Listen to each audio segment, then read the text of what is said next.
샬롬, 삼국지 8권 17번째. 제게 한 가지 계책이 있습니다. 그대로만 따르시면 한중 왕은 결코 공을 해치지 못할 것입니다. 그게 어떤 계책인가? 맹달이 기뻐하며 얼른 물었다. 신탐이 망설임 없이 속셈을 밝혔다.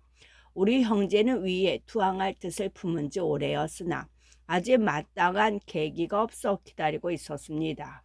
이제 공께서는 글 한 통을 써서 항중 왕에게 올리고 벼슬을 내놓은 다음 위왕 조비에게로 가십시오. 조비는 틀림없이 공을 무겁게 써줄 겁니다. 우리 형제도 그 뒤 공을 따라 위에 투항하겠습니다. 그제서야 맹달도 문득 갈 길을 깨달았다. 곧 글 한 통을 써서 한중에게 벼슬을 내놓을 뜻을 밝히고 자신은 믿을 만한 50여 기만 거느린 채 위로 투항해 버렸다. 맹달이 한중 왕에게 올린 표문은 대략 이러했다. 신맹달은 전하께 엎드려 아랩니다. 일찍이 신은 이윤 여상의 공업을 이루고자 제환공 진문공의 포부를 지니신 전하를 따랐습니다. 그러나 왕조의 기틀이 잡히고 빼어난 인재들이 구름같이 모인 지금 신을 돌아보니 부끄럽기 그지없습니다. 신은 안으로도 전하를 돕고 보살필 만한 그릇이 못되고 밖으로도 좋은 장수감이 되지 못하니 어디다 쓰시겠습니까? 또 듣기에 범여는 구천을 도와 오를 멸한 뒤에 스스로 야인이 되어 강우에 숨었고 구범도 진문공의 장인으로 폐업을 도왔으나 마침내는 하상으로 물러나 살았다고 합니다. 신도 그같이 어진 이들의 자치를 따르고 싶대 신하로서 세운 공도 없거니와 아는 게 얕고 사람됨이 모자라 여지껏 머물러 있었습니다. 하오나 지난날 신생과 같은 지극한 효성도 그 양친에게 의심을 받았고 자서 같은 지극한 충성도 그 군주로부터 죽음을 얻어냈을 뿐입니다. 목념은 나라의 땅을 넓히는 데 공이 컸음에도 무거운 형벌을 면치 못했으며 악인은 강한 죄를 쳐부었으나 마침내는 잠수를 얻어 그 몸을 보전하지 못했습니다. 하물며 저 같은 부류이겠습니까? 거기다가 지난번 형주가 무너졌을 때의 일도 감히 신이 죄 없다는 말을 못할 것입니다. 이에 처음과 끝을 가지런히 잊지 못하고 물러나려 하오니 전하께서는 부디 신을 불쌍히 여겨 주옵소서. 듣게 사귐을 끊을 때는 나쁜 말이 나지 않게 하고 떠나가는 신하는 원망을 하지 말라고 할 거니와 전하께서 너그러이 신을 풀어주시면 신은 그 위에 더 바랄 게 없겠습니다. 실로 비단결 같은 말만 골라 한 셈이었다. 읽기를 마친 항중왕은 분을 이기지 못해 표문을 뱅개치며 소리쳤다. 이에 하찮은 놈이 나를 저버리고 떠나면서 어찌 글로 감히 놀리려 드는가. 그러고는 곧 군사를 일으켜 맹달을 사로잡으러 떠나려 했다. 공명이 다시 말리며 한 계책을 내놓았다. 유봉에게 사람을 보내 맹달을 치라 하십시오. 유봉이 군사를 내어 맹달을 치면 두 호랑이를 싸움시키는 셈이 됩니다.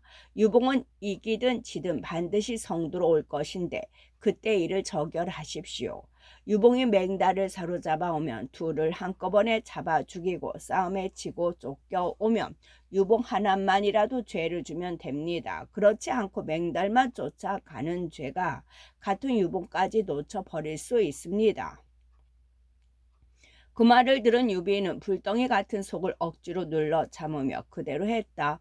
유비가 사자를 면죽으로 보내 유봉에게 맹달을 치라는 명을 내리자 유봉은 얼른 거기 따랐다.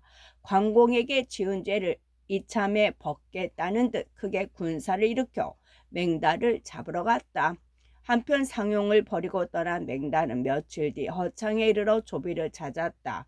마침 문무 관원들을 모아놓고 나라 언니를 의논하던 조비는 초계 장수 맹달이 항복해 왔다는 말을 듣자 얼른 불러들이게 했다. 네가 이렇게 온 것은 혹 거짓 항복으로 나를 해치려 함이 아니냐. 너무 뜻밖의 일이라 조비는 먼저 그런 말로 맹달의 소부터 떠보았다.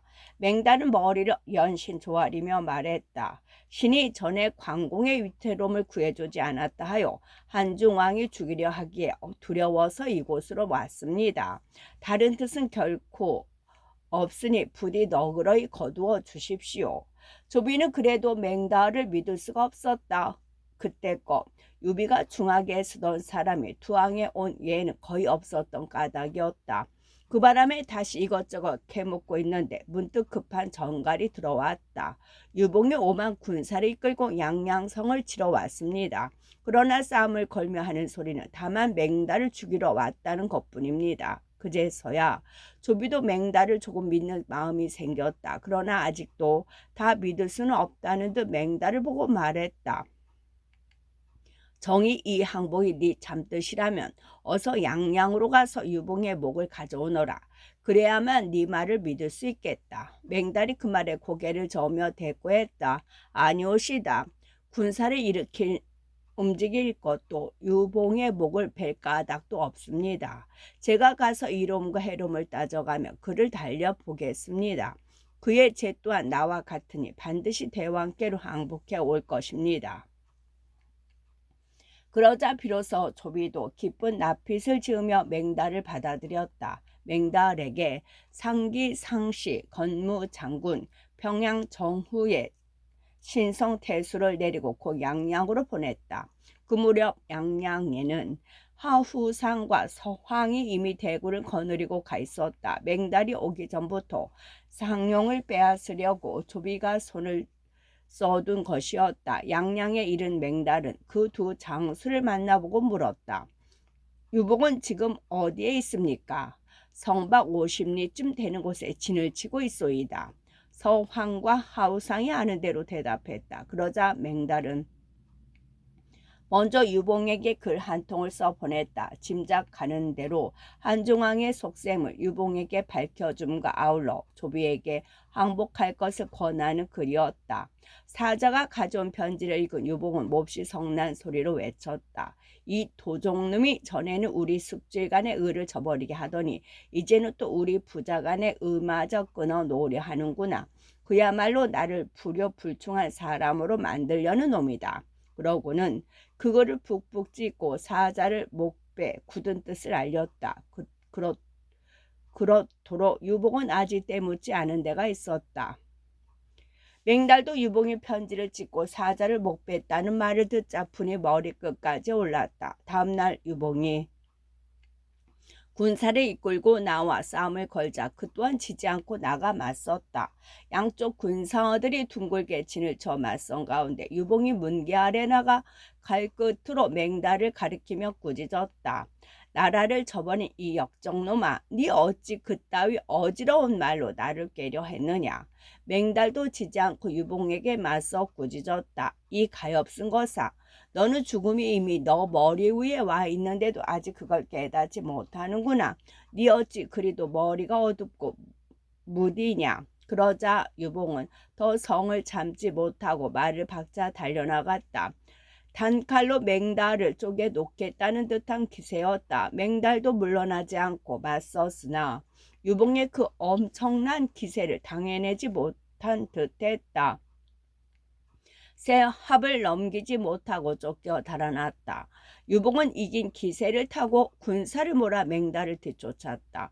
그런데 한 20리 남짓 뒤따랐을까 문득 한 군데에서 크게 함성이 일며 숨어있던 위병들이 쏟아져 나왔다. 왼쪽은 화우상이 이끄는 군사요, 오른쪽은 서황이 이끄는 군사였다. 거기다가 그때껏 쫓기던 맹달까지 되돌아서서 덤비니 유봉은 한꺼번에 세 갈래의 적을 맞게 되었다. 유봉은 그제서야 자신이 맹달에게 속았음을 깨달았으나 이미 때는 늦어 있었다. 싸움이고 뭐고 그대로 뭉그러져 상용으로 달아났다. 문 열어라, 내가 왔다. 겨우 상용에 이른 유봉이 성위를 쳐다보고 숨 넘어가는 소리를 내질렀을 때였다. 갑자기 성위에서 화살이 비오듯 쏟아지며 한 장수가 우뚝 서서 소리쳤다. 다른 데 가서 알아보아라. 우리는 이미 위에 항복했다. 유봉이 바라보니 바로 신탐이었다. 그 뜻 아니한 배신에 유봉은 왈칵 성이 났다. 성을 들이쳐 신탐을 박살내려 했으나 뜻같지가 못했다. 뒤쫓던 위병들이 어느새 등 뒤에 이른 까닭이었다. 하는 수 없이 유봉은 상용을 버려두고 가까운 박릉으로 말머리를 돌렸다. 그러나 박릉도 상용과 크게 다르지 않았다. 성 위에 가득 꽂힌 것은 모두 위의 깃발인데다 성벽 위에 서 있던 신이가 다시 한기를 세우자 한때의 위병들이 성 뒤쪽에서 쏟아져 나왔다. 유봉이 놀라 쳐다보니 그들이 앞세운 깃발엔 우장군 서황이라 크게 쓰여 있었다. 그 깃발을 보자 유봉은 감히 맞붙어 싸울 마음이 없어졌다. 급히 말머리를 돌려 이번에는 서천을 향해 달아나기 시작했다. 서황의 승세를 타고 그런 유봉을 뒤쫓으며 마구 죽이니 무사히 빠져나온 것은 겨우 유봉을 비롯한 100여기에 지나지 않았다.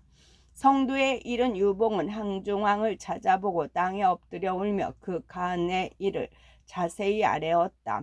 유비가 몇 마디 듣지도 않고 성난 소리를 꾸짖었다. 욕된 아들이 무슨 낯으로 다시 나를 보러 왔는가. 숙부의 일은 제가 구하려 하지 않은 게 아니고 맹달이 중간에서 회방을 놓은 까닭입니다. 유봉이 그렇게 변명해 보았으나 한중왕 유비는 더욱 노할 뿐이었다. 너도 사람의 밥을 먹고 사람의 옷을 꿰고 있는 놈이 아니더냐. 나무나 흙으로 만든 허수아비가 아닌 다매야 어찌 간사한 역정놈의 말을 들어 마땅히 해야 할 일을 하지 않는단 말이더냐. 그리고 좌우를 바라보며 서리빨 같은 영을 내렸다. 저 짐승만도 못한 놈을 어서 끌어내 목 베어라. 유봉으로서는 참으로 억울한 죽음이었다. 관공의 공경을 외면한 것은 큰 죄가 될 만했으나 그 죄를 씻기 위한 그의 노력 또한 적지 않았다. 유봉이 자신을 달래려는 맹달의 글을 찍고 그 사자를 목뺀 일을 나중에야 들은 유비도 그를 죽인 걸 후회했다. 그러나 이미 죽은 사람을 되살릴 길이 없어 마음 아파하다 보니 관공을 잃은 슬픔과 더불어 그대로 병이 되었다. 한중왕이 자리에 눕자 군사를 들어 동호를 치르던 일은 뒤로 미루어질 수밖에 없었다. 그 바람에 촉에 대군이 묶여있게 되어 천하는 잠시 긴장한 가운데 남아 싸움 먼지가 가라앉았다. 사방이 조용해지자 위왕 조비는 다시 내치에 힘을 쏟았다. 모든 문무 관원들의 벼슬을 높여 흠뻑 그들의 마음을 거두어 들인 뒤 갑병 30만을 거느리고 남쪽에 있는 고향을 찾아보았다.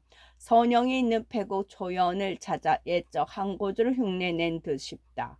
조비가 찾아가자 고향 늙은이들이 길을 베으며 잔을 올렸다.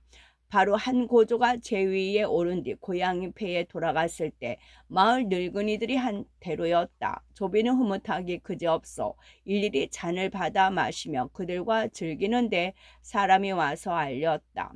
대장군 하우돈이 병들어 매우 위태롭다고 합니다. 그 말을 들은 조비는 곧 업군으로 돌아갔다. 그리고 하우돈이 끝내 죽자 스스로 상복을 입고 후하게 장세 지내주니 장수를 아끼는 마음은 그 아비 조조에 못지않았다. 그의 8월이 되자 나라 안에서는 여러 가지 상서로운 조짐이 있었다. 석읍현이라는 곳에서는 봉황이 날고 임치성에서는 기린이 나왔으며 업군에서는 황룡이 나타났다. 이에 중랑장 이복과 태사승 허저가 가만히 만나 의논했다. 이런 여러 가지 징조는 위가 한을 가름해 전하를 다스리게 되리라는 걸 말하려는 듯하오. 마땅히 제위를 선양받을 예를 마련하고 한의 전자로 하여금 위왕에게 전하를 넘기도록 권해야 할 것이오. 그러고는 화흠, 왕랑, 가후, 신비, 유의, 유염, 진교, 진군, 한해를 비롯한 40여 명의 문무관원들에게 자기들의 뜻을 알렸다. 조조가 살아있을 때는 그 자신도 하도 완강히 마다하는 바람에 그 일을 미뤄오던 것들이었으나 이제 거리낌이 없었다. 말이 나오기 바쁘게 내전으로 떼지어 달려가 헌제를 찾아보고 권했다. 엎드려 살피건대 위왕께서 왕위에 오르신 뒤로 덕은 사방에 미치고 어짐은 만물을 감싸 예와 이제를 뛰어넘습니다. 비록 당후의 시대라 해도 이보다 더하지는 못할 것입니다. 거기다가 여러 신하들이 모여 의논한 바 한결같이 한해의 운세는 이미 다했다는 말들을 했습니다. 바라건대 폐하께서는 요순의 도를 본받아 산청과 사직을 위왕 전하께 넘겨주도록 하십시오. 이는 위로 하늘의 뜻을 따르고 아래로 사람의 마음에 맞추는 일일 뿐만이 아니라 폐하께서도 깨끗하고 고요한 복을 누리실 수 있게 될 것입니다. 신들은 조정에 대해서도 전하의 묻 목숨 부치에게서도 이보다 더한 다행이 없다고 여겨 의논을 정하고 특기 찾아와 주청을 올립니다. 그 말을 들은 헌제는 깜짝 놀랐다. 한참을 넋 빠진 사람처럼 말없이 앉았다가 문득 백관을 돌아보고 흐느끼며 말했다. 짐이 헤아려 보니 우리 고조께서 석자칼로 큰 뱀을 베시고 의로운 군사를 일으키시어 진을 평정하고 초를 없애 제업을 이루신 지 벌써 400년이 되었소. 짐이 비록 재주 없으나 아직 이렇다 할 잘못이 없는데 어찌 조정께서 물려주신 대업을 함부로 버릴 수 있단 말이오.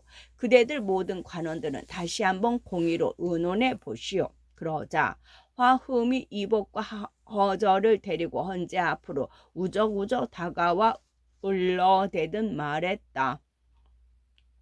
한해 운세가 다했다는데도 믿지 않으시니 그렇다면 이 두 사람에게 물어보십시오. 무슨 일이 있었는지 아실 겁니다.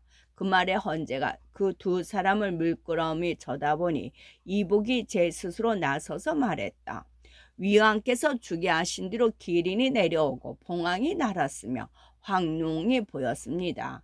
거기다가 또 가화, 이삭이 많이 붙은 상서로운 벼가 이 가화가 패고 감로가 내렸으니 이는 곧 하늘이 위로 하여금 하늘 대신께 하라는 뜻을 보인 것이라 여겨집니다. 허지가 다시 그런 이복을 거들어 말했다.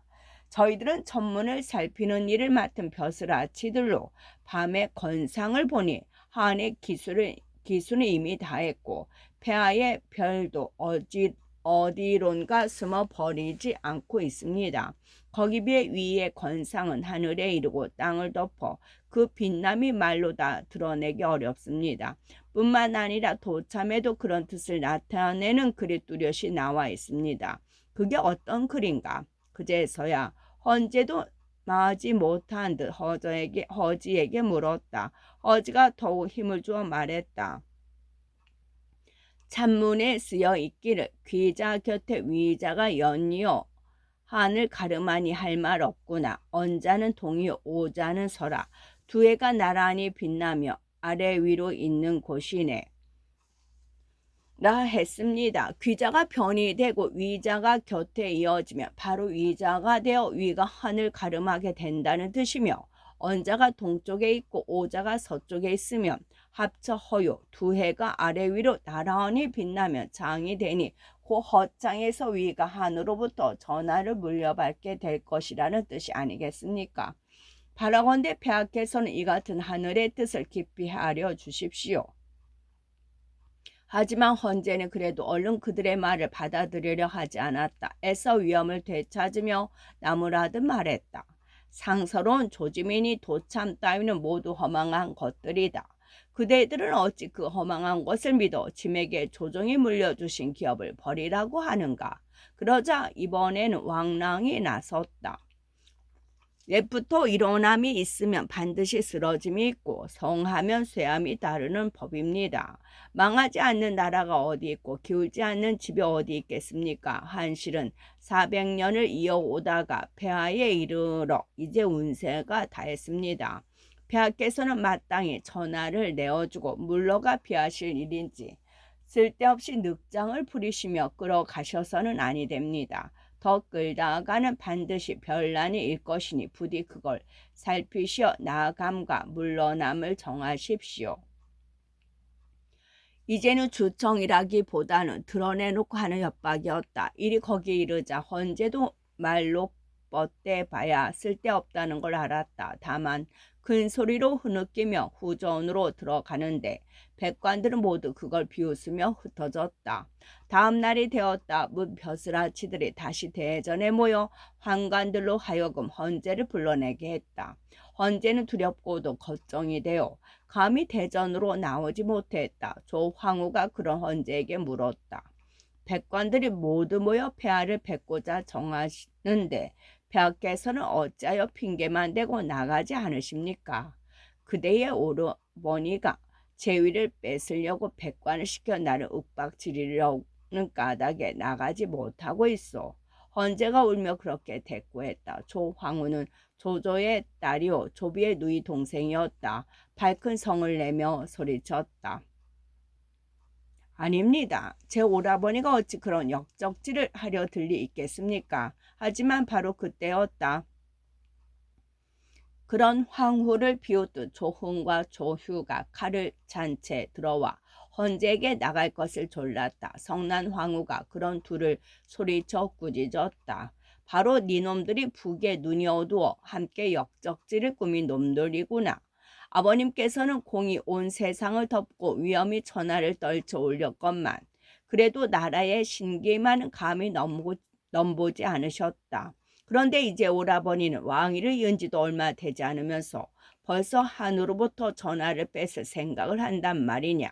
도대체 너희는 하늘이 두렵지도 않느냐. 그러고는 통곡하며 내전으로 들어가 버렸다. 한쪽은 지아비요 한쪽은 오라버니라. 아무리 펄펄 뛰어봐도 그 길밖에는 없었다. 그런 황후를 보는 시녀들도 한결같이 눈물을 쏟았다. 그 소동을 겪고도 조훈과 조유는 기어이 헌제를 대전으로 끌어내려 했다. 마침내 헌제도 그들의 청을 물리치지 못해 옷을 갈아입고 내전으로 나갔다. 화엄이 기다렸다는 듯 나서더니 아예 으름장으로 나왔다.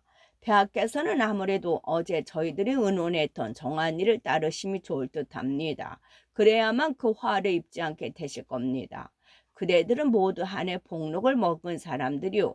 개 중에는 공신의 자손도 있을 것이다. 그런데 어찌 차마 이런 신하답지 못한 일을 꾸미는가. 헌제가 마지막 안간힘을 썼다. 화흠이 한층 불축한 어조로 그런 헌제를 울러댔다.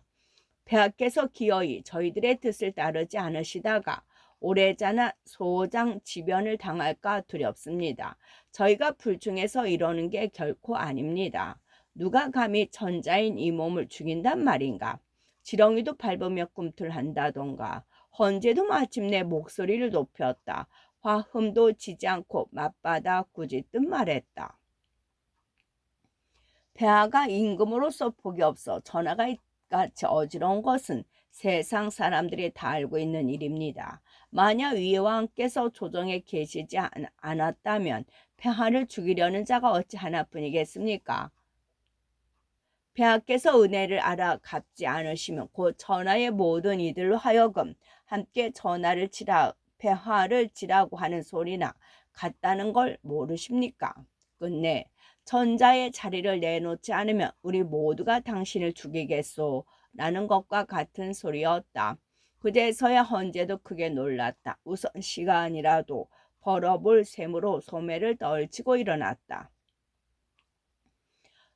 왕랑이 그런 헌제를 보고 화흠에게 눈짓을 보냈다. 화흠이 달려나가 헌제의 옷자락을 잡아 끌며 낯성을 내 소리쳤다. 허락하는 것이요 않는 것이요. 어서 한마디만 말하시오.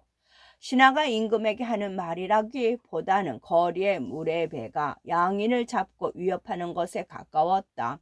헌제는 떨며 답을 하지 못했다. 조홍과 조유가 칼을 빼들고 그런 화음을 도와 소리쳤다. 부보랑은 어디 있는가? 부보랑은 어서 나오라. 부보랑은 옥새를 맡아 간수하는 벼슬아치다. 그 일을 보고 있던 조필이 그들의 부름에 답하며 나섰다. 부부랑은 여기 있어. 부부랑은 어서 옥새를 가져오너라. 조흥이 험한 낯빛으로 조필을 쏘아보며 다시 소리쳤다. 그러자 조필이 종을 꾸짖었다. 옥새는 전자의 보배다. 어찌 그대가 함부로 내오라고 하는가. 하지만 종이 그만 일에 물러설 사람이 아니었다. 대꾸할 것도 없다는 듯 무사들을 불러 조필을 가리키며 명했다. 무엇을 하는가? 저놈을 끌어나 목베어라. 이에 조필은 무사들에게 끌려 나갔으나 목이 떨어질 때까지 꾸짖기를 멈추지 않았다. 조필이 죽는 걸 본 헌재는 더욱 겁이 났다. 사시나무 떨듯 몸을 떨며 개화를 살펴보니 갑옷 입고 창을 든 수백 군사가 모두 위병이었다. 헌재도 마침내는 더 버틸 수 없음을 알았다. 눈물을 흘리며 거기 모인 신하들에게 말했다. 그대들이 바라는 대로 전하를 위왕에게 넘겨주겠소. 다행히 남은 목숨을 붙여줘 하늘이 정한 때에 눈 감을 수 있기를 바랄 뿐이오. 뒤에 말은 금세라도 종조유가 칼로 찍을 것 같아 덧붙인 소리였다. 가우가 보기 딱했던지 좋은 말로 헌재의 두려움을 덜어주었다. 위왕께서는 결코 폐하를 저버리시지 않을 겁니다. 폐하께서는 되도록이면 빨리 선양의 조서를 내리시어 여럿의 마음을 가라앉혀 주십시오. 이에 헌재는 그 자리에서 진군에게 영을 내려 나라를 넘겨준다는 조서를 짓게 했다. 그리고 그 조서가 다 되자 화흠에게 옥사를 바쳐 들고 백관들과 더불어 위 왕궁으로 찾아가 바치게 했다. 천자로부터 옥새와 함께 조서가 왔다는 말을 듣자 조비는 뛸 듯이 기뻤다. 곧 조서를 뜯어보니 그 대략은 이러했다. 짐이 제위에 오른 지 35대 전하가 들끓고 뒤집힐 듯 하였으되 다행히 조종의 혼령이 도와 위태로움을 면하고 이렇듯 다시 제위를 이어가게 되었다.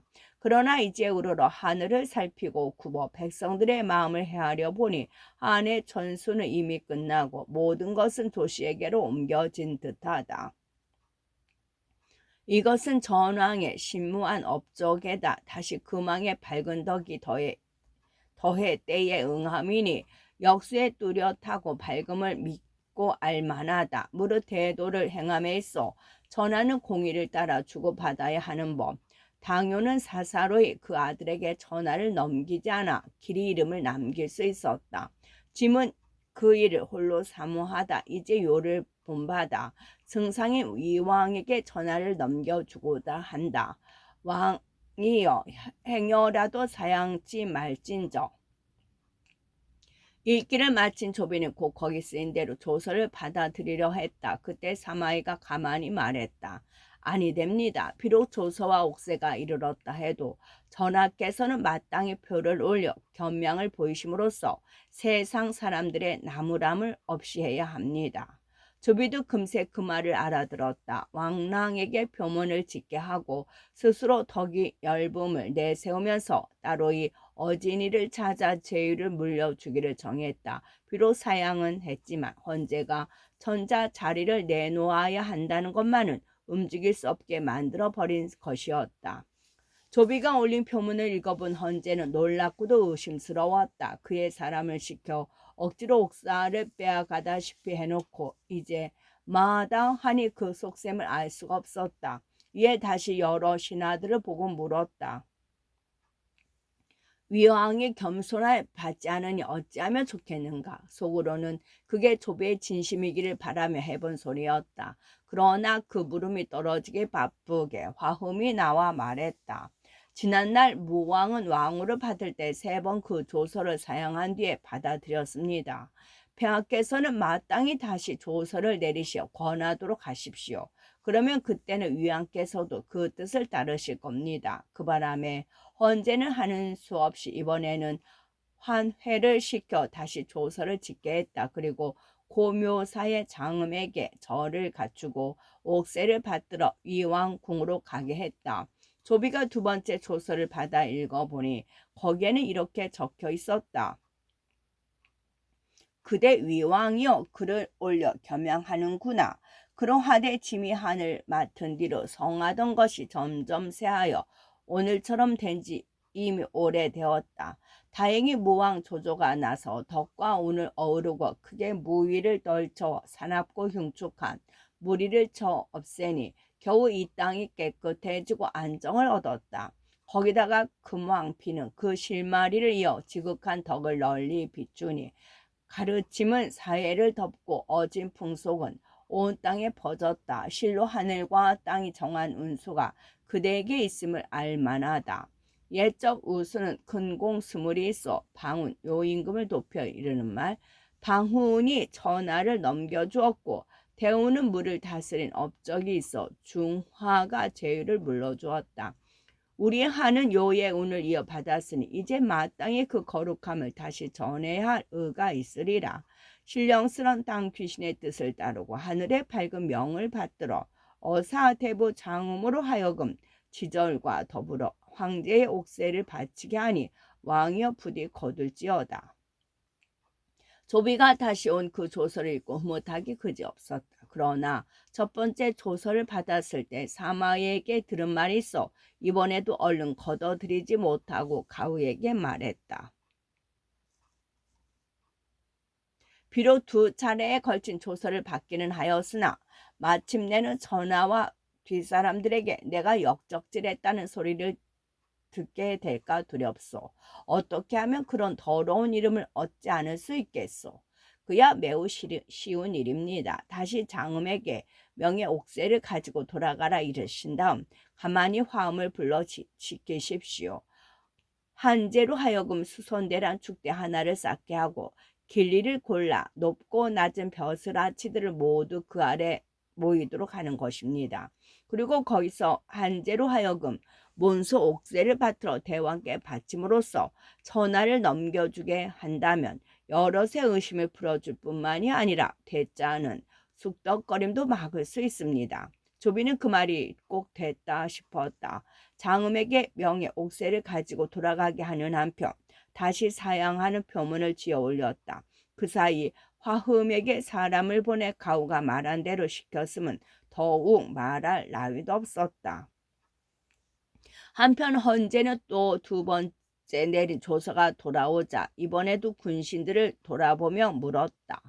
위왕이 또다시 사양하니 알 수 없구려. 그대들은 그 뜻이 무엇인 듯 싶소. 그러자 화음이 다시 나서서 미리 준비하고 있던 말을 했다. 폐하께서는 높은 데 하나를 쌓아 그걸 수선대라 이름하십시오. 그런 다음 여러 공경과 백성들이 보는 앞에서 제위를 물러주는 뜻을 뚜렷하게 밝히시는 겁니다. 그렇게 하면 폐하께서는 자자손손에 이르기까지 위에 두터운 은혜를 입게 될 것입니다. 화음이 그 같은 말은 참담 대담 못해 끔찍하기까지 했으나 힘없는 전자라 그대로 따르지 않을 수 없었다. 곧 대상원의 벼슬아치를 보내 번양에서도 좋은 땅을 고른 뒤 3층의 높은 데를 쌓게 했다. 그리고 따로의 날을 가려 10월 경호날 인시에 선양의 예식을 갖기로 했다. 정한 날이 되자 헌제는 위왕 조비를 청하여 수선대 위에 오르게 했다. 대 아래에는 높고 낮은 벼슬아치 400여 명과 어림 호분의 금군 30만이 지켜보고 있었다. 그들의 눈앞에서 헌제는 몸소 옥새를 조비에게 받쳐 올렸다. 그제서야 조비도 마다 않고 옥새를 거두어 드렸다. 뒤이어 군신들이 대 아래 꿇어앉은 가운데 조비에게 전하를 선양한다는 책 읽는 소리가 낭낭히 들려왔다. 그대 위왕이여 들으라. 지난날 당연은 우순에게 전하를 물려주었고 순 또한 우에게 그 자리를 넘겨주었다. 이와 같이 천명은 언제나 한자리에 머무는 것이 아니라 덕 있는 이에게로 돌아가는 법이다. 한해 운세가 갈수록 세하더니 짐에 이르러서는 크게 어지럽고 어두워져 흉한 무리가 역적지를 일삼고 나라는 뒤집어질 것 같았다. 그때 무왕 조조가 나와 그 신무함으로 사방을 어지러우면서 건지고 화를 깨끗이 함으로써 나의 종물을 지켜주었다.